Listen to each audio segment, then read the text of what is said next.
Shalom, God is good all the time. Tuhan selalu baik dalam kehidupan kita. Berikut ini ada ayat-ayat firman Tuhan dari Perjanjian Baru, khusus tentang kesembuhan. Dan firman Tuhan ini perlu kita dengar berulang-ulang, kita baca, kita renungkan, supaya masuk ke alam bawah sadar kita menjadi suatu kebenaran yang memang kekal. Karena firman Tuhan berkata, langit dan bumi akan berlalu, tapi perkataanku, firman Tuhan, tidak pernah berlalu, tapi akan tetap selama-lamanya. Di Perjanjian Baru ini kita mengucap syukur karena Tuhan Yesus sudah bayar semua penyakit di kayu salib 2000 tahun yang lalu. Firman Tuhan berkata bahwa oleh bilur-bilurnya kita sudah sembuh. Oleh sebab itu kita nyanyikan satu lagu, Thank You Jesus. I am here because of your grace. I am here because of your Lord Jesus, I am so thankful, so your grace abounds to me. I am here because of your grace. I am here because of your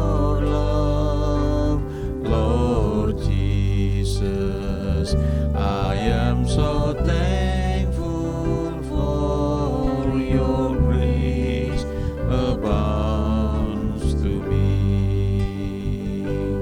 Thank you, Jesus, Jesus, Jesus. Thank you, Jesus. It's only by your grace that I could live today. Forever I will praise your name. I am here because of your grace. I am here because of your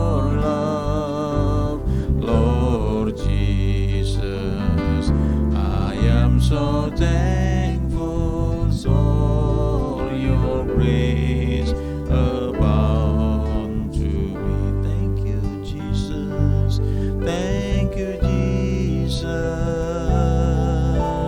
Jesus.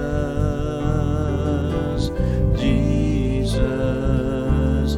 Thank you, Jesus. It's only by your grace that I could live today. Forever I will praise your name. Thank you, Jesus. Jesus. Jesus. Thank you, Jesus. It's only by your grace that I could live today. Forever I will praise your forever I will praise your name. Forever I will praise your name. Berikut ini ada beberapa ayat dari Perjanjian Baru tentang kesembuhan. Matius 8 ayat 8 dan ayat 13. Tetapi jawab perwira itu kepadanya, Tuan, aku tidak layak menerima Tuan di dalam rumahku. katakan saja sepatah kata, maka hambaku itu akan sembuh. Lalu Yesus berkata kepada perwira itu, pulanglah dan jadilah kepadamu seperti yang engkau percaya. Maka pada saat itu juga sembuhlah hambanya. Yang berikutnya, Matius 8 ayat 16 dan 17. Menjelang malam dibawalah kepada Yesus banyak orang yang kerasukan setan, dan dengan sepatah kata Yesus mengusir roh-roh itu dan menyembuhkan orang-orang yang menderita sakit.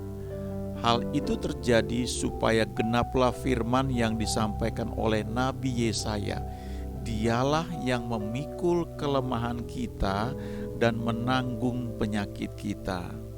Dari dua bagian firman Tuhan ini saja kita melihat bahwa Yesus selalu menyembuhkan orang-orang sakit yang datang kepadanya.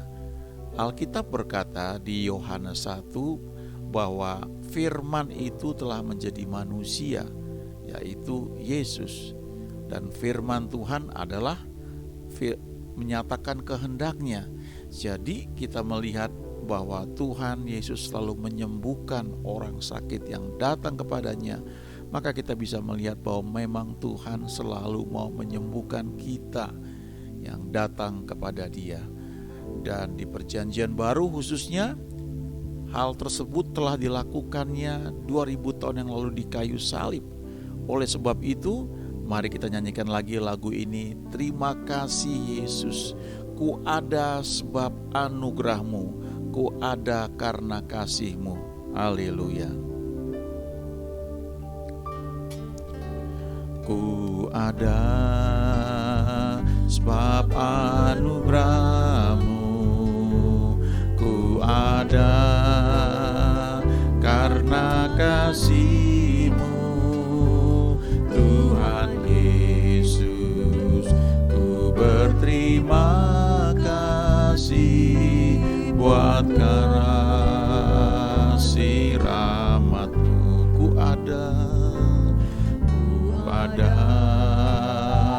sebab anugerah-Mu, ku ada karena kasih-Mu, Tuhan Yesus. Ku berterima kasih buat kasih rahmat-Mu. Terima kasih, terima kasih Yesus, Yesus. Terima kasih karena anugerah-Mu buat hidupku sekarang. Ku kan memuji-Mu selamanya. Terima kasih Yesus, Yesus. Terima kasih karena anugerah-Mu buat hidupku sekarang.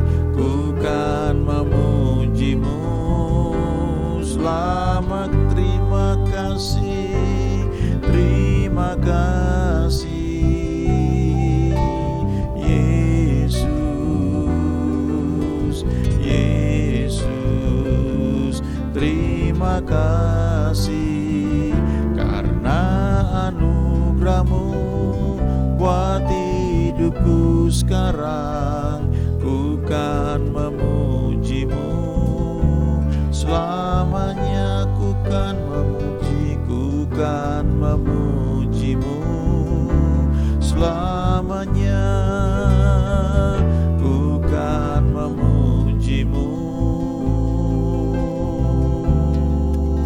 selamanya. Kita patut senantiasa memuji Dia karena memang Dia sudah bayar semua yang harus kita bayar 2000 tahun yang lalu di kayu salib. Berikutnya Matius 9 ayat 21 dan 22. Karena katanya dalam hatinya, asal ku jamah saja jubahnya, aku akan sembuh. Tetapi Yesus berpaling dan memandang dia serta berkata, teguhkanlah hatimu, hai anakku, imanmu telah menyelamatkan engkau.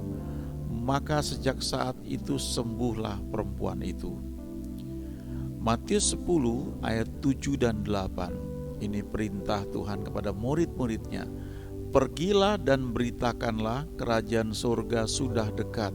Sembuhkanlah orang sakit, bangkitkanlah orang mati, tahirkanlah orang kusta, usirlah setan-setan. Kamu telah memperolehnya dengan cuma-cuma, karena itu berikanlah pula dengan cuma-cuma. Matius 14 ayat 36. Mereka memohon supaya diperkenankan menjamah jumbai jubahnya, dan semua orang yang menjamahnya menjadi sembuh. Kita melihat dari 3 bagian firman Tuhan ini. Yang pertama di Matius 9 ayat 21 dan 22. Ini cerita tentang perempuan yang sakit pendarahan, dan sudah 12 tahun dia sakit. Dia berusaha untuk sembuh, dia berobat, tetapi sampai sekian lama gak sembuh juga. Kalau kita baca konteksnya Matius 9 ini, maka dikatakan bahwa perempuan ini sudah pernah mendengar tentang Yesus. Lalu dia berkata dalam hatinya, asal ku jamah saja jubahnya, aku akan sembuh. Lalu dia jamah jubah Yesus, dan Yesus kaget karena dia merasa ada orang yang menjamah jubahnya. Lalu murid-muridnya bilang, semua orang berdesak-desakan di dekat engkau. Jadi semua orang yang dekat dengan engkau, bisa siapa saja yang menjamah engkau. Tapi Tuhan Yesus berkata, tidak, ada seorang yang menjamah aku karena aku merasakan kuasa keluar dari tubuhku. Dan kemudian ini jadi kesaksian bahwa ketika wanita yang sakit pendarahan ini menjamah jubahnya Yesus, maka dia sembuh. Cerita ini tersebar dengan cepat sekali. Dan kemudian Yesus juga memberikan perintah kepada murid-muridnya di Matius 10 ayat 7 dan 8. Pergilah dan beritakanlah kerajaan surga sudah dekat, sembuhkanlah orang sakit, bangkitkanlah orang mati, tahirkanlah orang kusta, usirlah setan-setan. Kamu telah memperolehnya dengan cuma-cuma, karena itu berikanlah pula dengan cuma-cuma. Ini perintah yang Yesus berikan kepada murid-muridnya. Sementara itu berita tentang wanita yang sakit pendarahan ini yang sembuh ketika dia menjamah jubahnya Yesus, hanya jumbainya saja dia jamah dan itu sembuh, dan dia sembuh. Berita ini tersebar dengan cepat. Lalu di Matius 14, ketika Yesus tiba di suatu daerah, orang-orang segera mengenali bahwa ini Yesus yang menyembuhkan orang sakit. Lalu mereka membawa banyak orang sakit dari mana-mana, dan mereka memohon supaya diperkenankan menjamah jumbai jubahnya, dan semua orang yang menjamahnya menjadi sembuh. Bukan sebagian orang, semua orang yang menjamahnya menjadi sembuh. Dari mana mereka bisa belajar bahwa kalau menjamah jubah Yesus itu menjadi sembuh? Karena cerita kesaksian tentang perempuan yang sakit pendarahan itu tersebar dengan cepat. Jadi kalau ada orang sakit disembuhkan, didoakan disembuhkan, baca firman Tuhan disembuhkan, sedang memuji menyembah Tuhan disembuhkan, ketika diurapi mengalami kesembuhan, maka itu bukan cerita untuk orang itu saja, tapi itu kabar baik buat setiap orang yang mau percaya, termasuk buat kita yang saat ini sedang sakit. Kita bisa belajar, kalau Tuhan menyembuhkan orang lain, maka Dia juga mau menyembuhkan kita. Firman Tuhan berkata, semua orang yang menjamahnya menjadi sembuh. Kita nyanyikan lagi lagu ini. Thank you Jesus ya. I am here because of your grace. I am here because of your love, Lord Jesus. I am so thankful for your grace abounds to me. I am here because of your grace. I am here because of your love, Lord Jesus. I am so thankful for your grace abounds to me. Thank you, Jesus, Jesus, Jesus. Thank you, Jesus. It's only by your grace that I could live today. Forever I will praise your name. Thank you, Jesus, Jesus, Jesus. Thank you, Jesus. It's only by your grace that I could live today. Forever I will praise your name. Forever I will praise your name. Forever I will praise your name. Selamanya kita tetap memuji Dia karena Dia baik. Dia Tuhan yang setia dalam kehidupan kita. Injil Markus juga mencatat tanda-tanda ajaib. Bahkan di pasal terakhir dari Injil Markus, yaitu Markus 16 ayat 17 dan 18, Tuhan Yesus memberikan perintah kepada murid-muridnya untuk mengabarkan kabar baik. Dan Dia berkata, tanda-tanda ini akan menyertai orang-orang yang percaya. Mereka akan mengusir setan-setan demi namaku. Mereka akan berbicara dalam bahasa-bahasa yang baru bagi mereka. Mereka akan memegang ular, dan sekalipun mereka minum racun maut, mereka tidak akan mendapat celaka. Mereka akan meletakkan tangannya atas orang sakit dan orang itu akan sembuh. Perhatikan ayat ini. Ini janji Tuhan. Tanda-tanda ini akan menyertai orang-orang yang percaya. Kepercayaan tersebut perlu dibangun.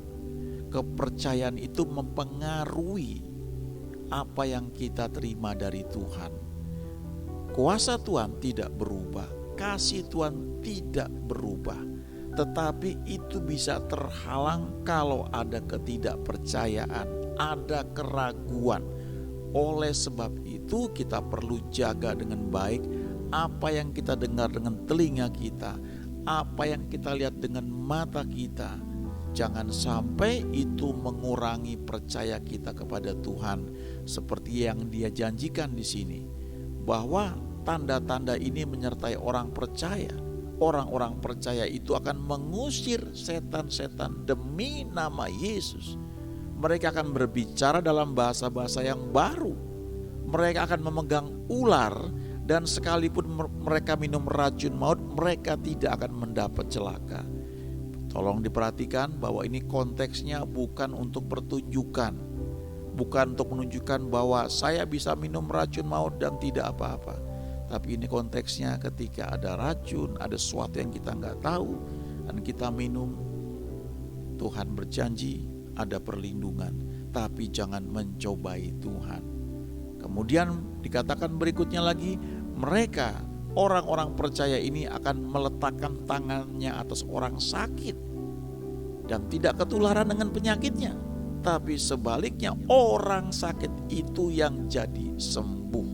Ini janji Tuhan, ini firman Tuhan. Selanjutnya di Kisah Rasul pasal 10 ayat 38 ini menegaskan betul-betul kehendak Tuhan tentang kesembuhan. Dikatakan di sini yaitu tentang Yesus dari Nazaret, bagaimana Allah mengurapi dia dengan Roh Kudus dan kuat kuasa. Dia yang berjalan berkeliling sambil berbuat baik dan menyembuhkan semua orang yang dikuasai iblis, sebab Allah menyertai dia. Dikatakan di sini bahwa dia menyembuhkan semua orang, bukan sebagian orang, tetapi semua orang yang dikuasai iblis, sebab Allah menyertai dia. Ketika Yesus berada di satu tempat, di kampung halamannya, banyak orang yang gak percaya.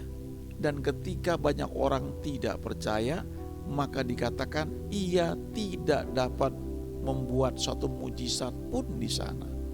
Ia cuma menumpangkan tangan atas orang sakit dan orang-orang itu sembuh.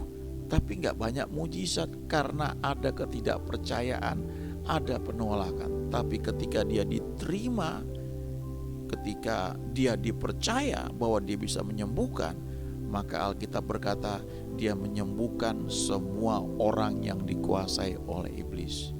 Selanjutnya Yakobus 5 ayat 14 sampai dengan 16. Kalau ada seorang di antara kamu yang sakit, baiklah ia memanggil para penatua jemaat supaya mereka mendoakan dia serta mengolesnya dengan minyak dalam nama Tuhan.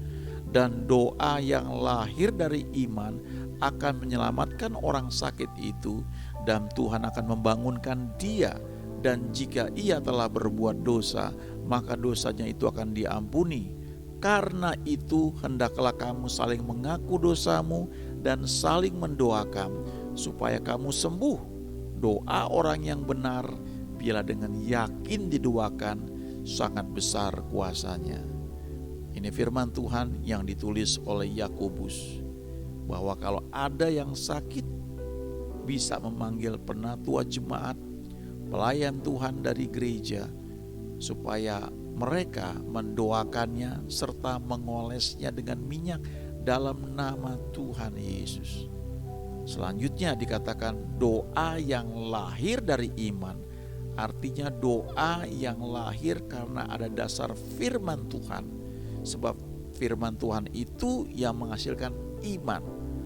Doa yang lahir dari firman Tuhan yang menjadi iman itu akan menyelamatkan orang sakit itu. Dan Tuhan akan membangunkan dia. Dan jika ia telah berbuat dosa, maka dosanya itu akan diampuni. Selanjutnya dikatakan, karena itu hendaklah kamu saling mengaku dosamu dan saling mendoakan. Artinya, kadang-kadang ketika ada ganjelan di antara kita, itu bisa menghalangi kuasa kesembuhan itu bekerja karena ada tuduhan. Jadi kalau ada sesuatu yang mengganjal di antara kita, ya dibereskan, minta ampun, saling minta maaf, lalu saling mendoakan. Kenapa? Dikatakan selanjutnya supaya kamu sembuh. Doa orang yang benar bila dengan yakin didoakan sangat besar kuasanya. Doa yang dinaikkan oleh orang benar, orang yang percaya kepada Tuhan Yesus, bila dengan yakin didoakan artinya tidak ada tuduhan di hati, bisa dengan penuh kepercayaan dinaikkan, maka dikatakan di sini sangat besar kuasanya. Yuk kita nyanyi lagi lagu ini ya. Terima kasih Yesus ya. Ku ada sebab anugerah-Mu, ku ada karena kasih-Mu, Tuhan Yesus. Ku berterima kasih buat kasih rahmat-Mu. Ku ada sebab anugerah-Mu,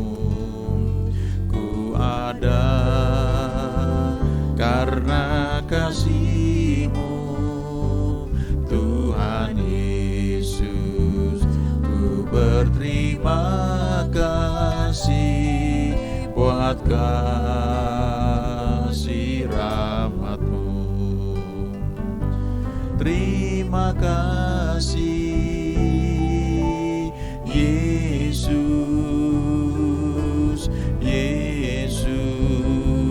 Terima kasih karena anugerah-Mu buat hidupku sekarang. Ku kan memuji-Mu selamanya.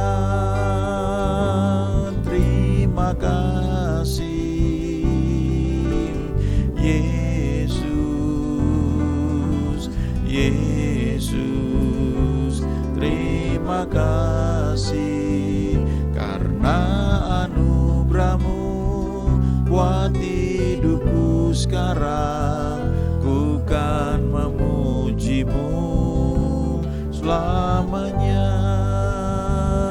Ku kan memuji-Mu selamanya.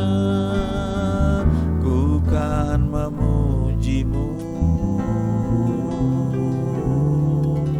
selamanya.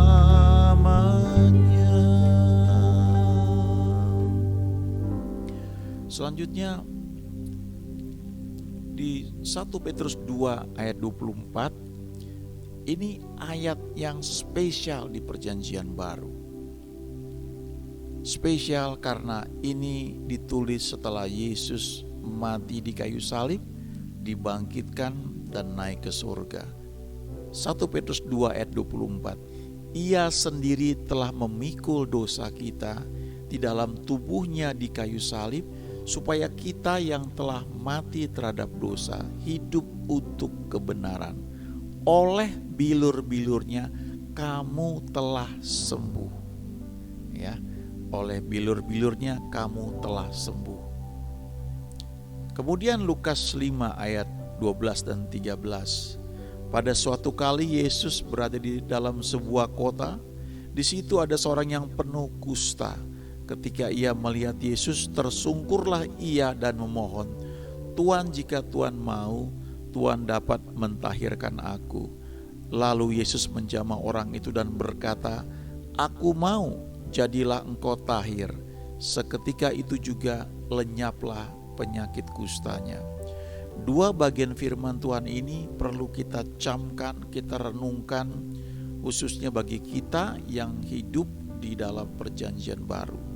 Yang pertama tadi 1 Petrus 2 ayat 24. Dikatakan di sini bahwa Yesus telah memikul dosa kita di dalam tubuhnya di kayu salib, supaya kita yang telah mati terhadap dosa hidup untuk kebenaran. Jadi arah hidup kita jelas, kita hidup untuk Dia, hidup di dalam kebenaran, hidup untuk kebenaran, untuk memberitakan kabar baik bagi setiap orang yang mau percaya kepada Dia. Dan kemudian dikatakan di sini, oleh bilur-bilurnya kamu telah sembuh. Kita perlu camkan, renungkan bahwa penyakit itu sudah dibayar 2000 tahun yang lalu di kayu salib. Lalu ayat berikutnya yang perlu kita camkan juga, seringkali kita itu percaya Tuhan bisa menyembuhkan, tapi yang jadi masalah, apakah Tuhan mau menyembuhkan? Seringkali kita berpikir Tuhan memang membiarkan kita sakit supaya kita bisa belajar sesuatu. Tapi kalau kita baca firman Tuhan, kita renungkan, kita akan sampai pada kesimpulan bahwa Dia mau menyembuhkan kita.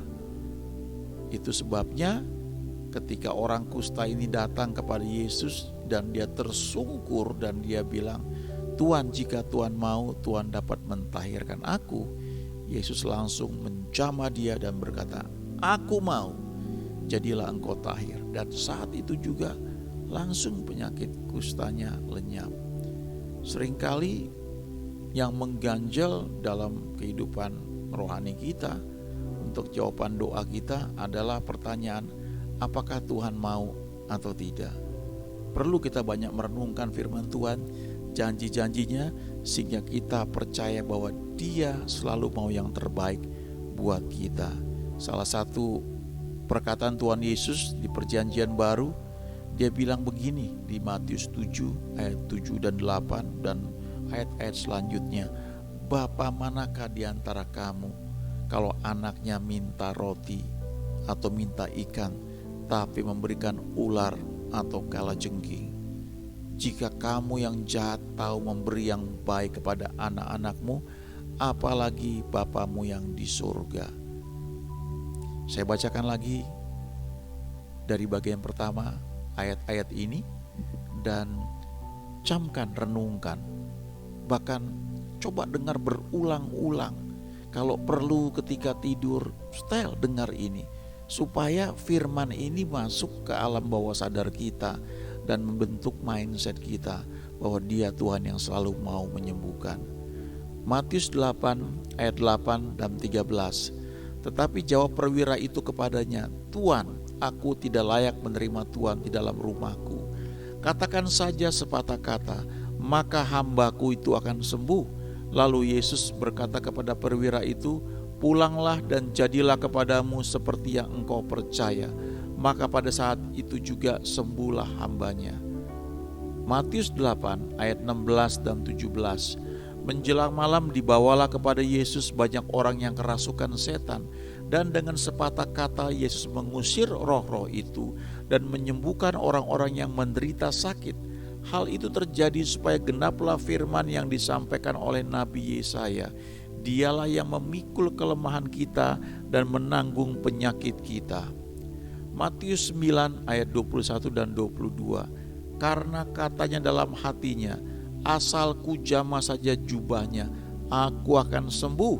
Tetapi Yesus berpaling dan memandang dia serta berkata, teguhkanlah hatimu hai anakku, imanmu telah menyelamatkan engkau. Maka sejak saat itu sembuhlah perempuan itu. Matius 10 ayat 7 dan 8. Pergilah dan beritakanlah kerajaan surga sudah dekat. Sembuhkanlah orang sakit, bangkitkanlah orang mati, tahirkanlah orang kusta, usirlah setan-setan. Kamu telah memperolehnya dengan cuma-cuma, karena itu berikanlah pula dengan cuma-cuma. Matius 14 ayat 36.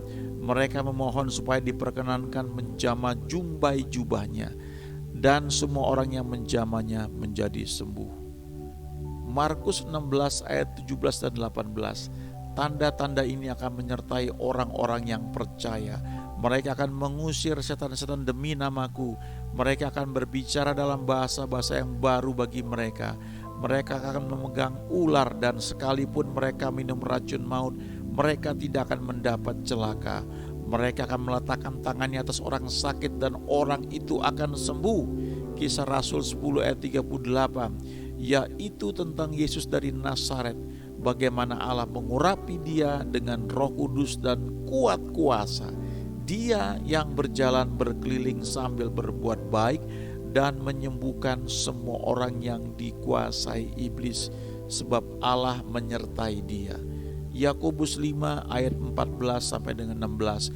Kalau ada seorang di antara kamu yang sakit, baiklah ia memanggil para penatua jemaat supaya mereka mendoakan dia serta mengolesnya dengan minyak dalam nama Tuhan. Dan doa yang lahir dari iman akan menyelamatkan orang sakit itu, dan Tuhan akan membangunkan dia. Dan jika ia telah berbuat dosa, maka dosanya itu akan diampuni. Karena itu hendaklah kamu saling mengaku dosamu dan saling mendoakan supaya kamu sembuh. Doa orang yang benar bila dengan yakin didoakan sangat besar kuasanya. 1 Petrus 2 ayat 24. Ia sendiri telah memikul dosa kita di dalam tubuhnya di kayu salib, supaya kita yang telah mati terhadap dosa hidup untuk kebenaran.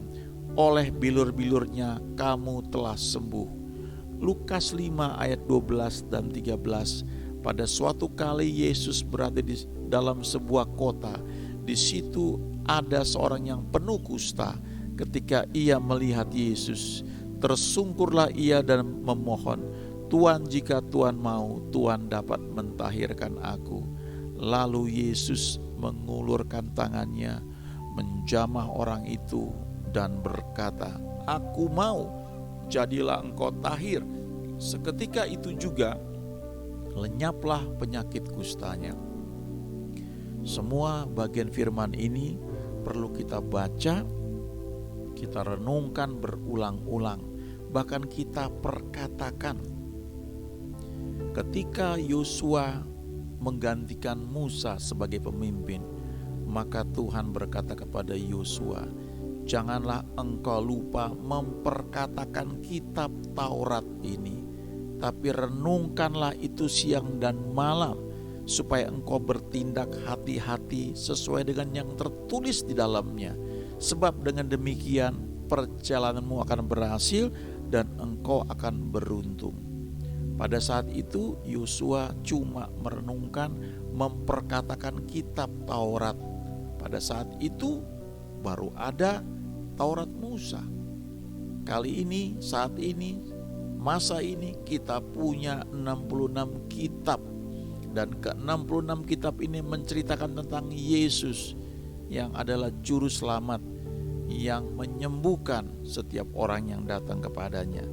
Oleh sebab itu, baca, renungkan, perkatakan ayat-ayat berikut yang sudah kita tadi baca, bahkan ayat-ayat lainnya. Jadikan itu satu habitnya, satu kebiasaan yang baru untuk memperkatakan firman Tuhan. Di pagi hari, mungkin di siang hari kalau ada kesempatan, waktu break, lunch break, dan juga malam hari sebelum tidur. Haleluya. I am here because of your grace. I am here because of your love, Lord Jesus. I am so thankful for your grace abounds to me. I am here because of your grace. I am here because of your love, Lord Jesus. I am so thankful for your grace abounds to me. Thank you, Jesus, Jesus, Jesus. Thank you, Jesus. It's only by your grace that I could live today. Forever I will praise your name. Thank you, Jesus, Jesus, Jesus. Thank you, Jesus. It's only by your grace that I could live today. Forever I will praise your name. Kita nyanyikan yang bahasa Indonesianya ya. Ku ada sebab anugerahmu, ku ada karena kasih-Mu, Tuhan Yesus. Ku berterima kasih buat kasih rahmat-Ku ada sebab anugerahmu, ku ada karena kasih-Mu, Tuhan Yesus. Ku berterima kasih buat kasih rahmat-Mu. Terima kasih Yesus, Yesus. Terima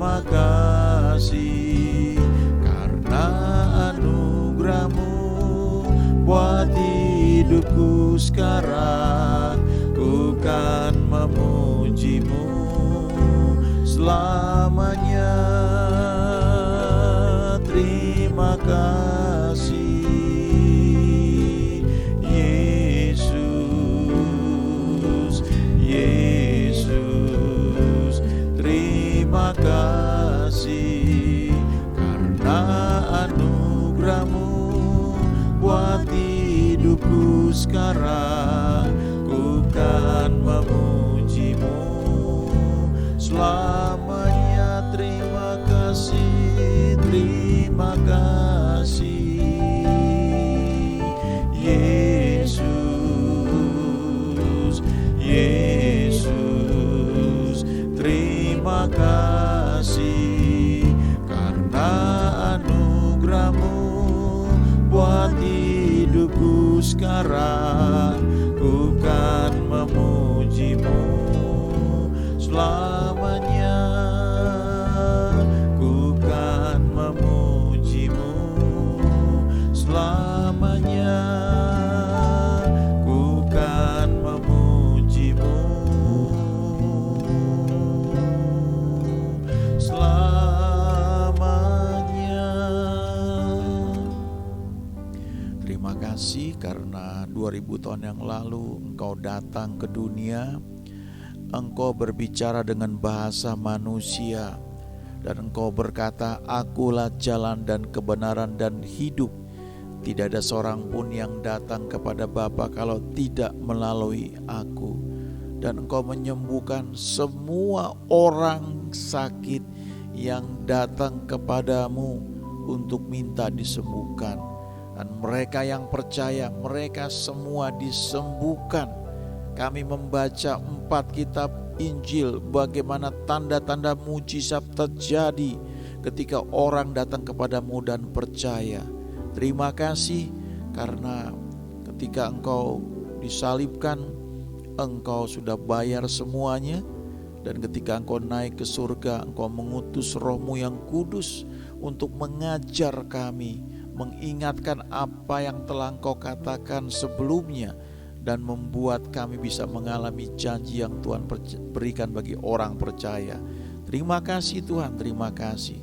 Kami mengucap syukur, biar firman yang kami baca, kami dengar, kami renungkan berulang-ulang, kami perkatakan itu senantiasa, sehingga itu menjadi bagian dari hidup kami, masuk ke alam bawah sadar kami dan mempengaruhi cara berpikir kami, membuat kami sangat yakin, percaya bahwa Engkau adalah Tuhan yang menyembuhkan, dan bahwa oleh bilur-bilur-Mu kami sudah disembuhkan. Terima kasih Tuhan Yesus, terima kasih. Di dalam nama-Mu Tuhan Yesus kami sudah berdoa. Haleluya, amin.